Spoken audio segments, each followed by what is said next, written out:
The Lunar Trailblazer spacecraft, set to launch on March 2024, has been undergoing preparations and testing to be shipped to Florida. The new addition is set to be integrated to SpaceX's Falcon 9 rocket.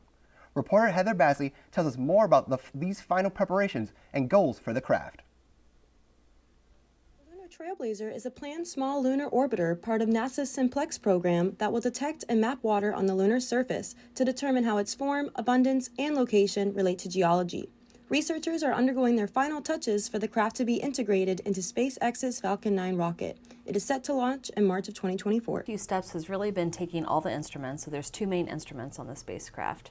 There's HVM cubed, which is an instrument that measures all of the light that's reflected off of the surface of the moon. And then there's a thermal instrument that's being built by the University of Oxford that's measuring the heat that's coming off the surface. And the last few steps has been putting those onto the spacecraft. Its mission is to aid in the understanding of lunar water and the moon's water cycle. This craft will use multiple instruments to create high-resolution maps of water ice deposits to find critical resources for lunar and space exploration.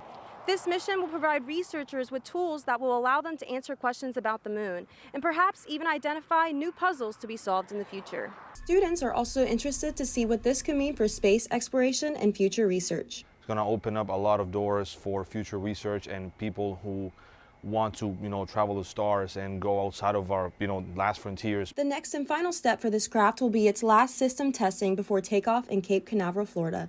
In Orlando, Heather Basley, UCF Nightly News. You can learn more about the Lunar Trailblazer and its launching by visiting its official website at trailblazer.caltech.edu. There you can meet the team, view pictures of the craft, and more.